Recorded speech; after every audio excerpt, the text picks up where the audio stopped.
The federal government will announce a crackdown to the exploitation of migrant workers. New rules will aim to prevent and punish those who abuse the current system, which includes banning employers who flout rules from hiring temporary overseas workers. An estimated 1 in 6 migrant workers receive less than the minimum wage. Meanwhile, there are calls to allow changes to working holiday visas as the education system faces that critical teacher shortage.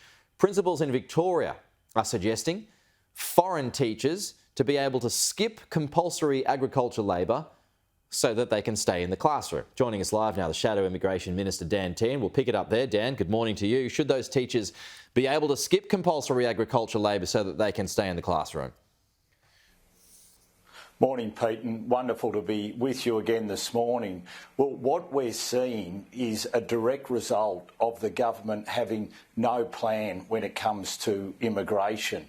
One of the things that we were looking at and had put in place was an agricultural working visa, which enabled these workforce shortages in agriculture to be met. Now, the government abolished that when it came into office. So now we've got workforce shortages in the agricultural sector and workforce shortages when it comes to teaching. And teachers are required now to fill those gaps. There's a better way for us to do that, and that is for the government to have a proper plan.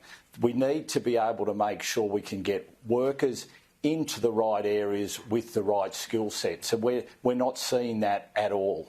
Okay, but would you support them skipping that agriculture, the compulsory agriculture labour, just to stay in the classroom? That seems like a pretty simple fix.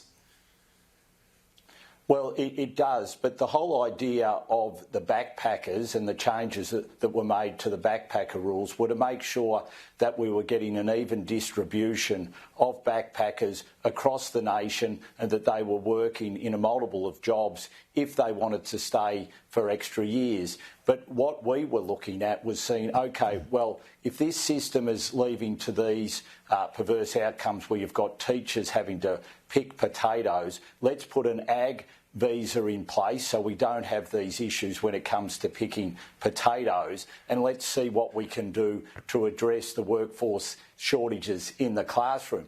But the government has no plan to deal with any of this. So what they're going to be doing is robbing Peter to pay Paul, and that doesn't benefit anyone, because then we just take the workforce shortages from the classroom and add them to the workforce shortages in the agriculture sector. The government needs a plan. OK, well, it might say part of its plan is this crackdown on exploitation today. So 1, coercing a migrant worker to breach their visa conditions to be made a criminal offence, and then 2, those who break the law barred from hiring temporary overseas workers. Do you support those changes?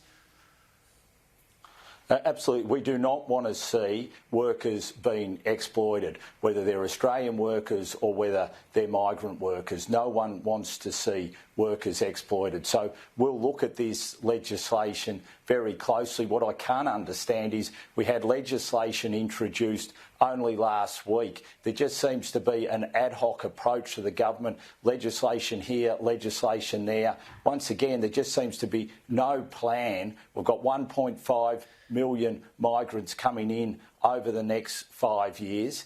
We've got housing shortages, we've got rental shortages, so we need to see the government get a plan in place and get a plan in place quickly. And let's have a holistic approach to how we're going to deal with migration in this country. All right, well, this all comes on a day when a whole cohort of business groups declare war on the Albanese government. This is over IR. What are your thoughts on that advertising blitz that starts today?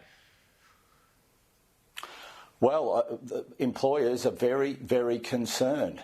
What we're going to see from the government is another approach, which is all about just making sure that unions are front and centre in every workplace across the nation. What we're seeing is they want John Setka and John Setka lookalikes right across the nation, marching into every business across the nation and dictating how you're going to run your business. And they're very concerned, and that's why they're putting these multi-million-dollar campaigns together, because they want to send the government a message. This is not the way to enhance workplaces across this nation. All right, final one here on the Voice, Dan. Polling out today puts the no camp ahead of the yes vote. How are you reading into that? This is a news poll out this morning. Well, Australians want to know what they're going to be voting for, and the Prime Minister keeps that detail from the Australian people week after week. And while he does that, he's treating the Australian people as mugs. And they're asking for the detail. Then what the Prime Minister is saying to them, we're going to put the cart before the horse. You can get all the detail after you voted. People don't like being taken for mugs, and we're seeing that now in the polling results. The Prime Minister needs to go back to the drawing board. He should be putting two questions to the Australian people, one on Indigenous recognition in the Constitution and a second one on the Voice, because people rightly have deep concerns about the Voice. Dan Tehan, thanks for your time.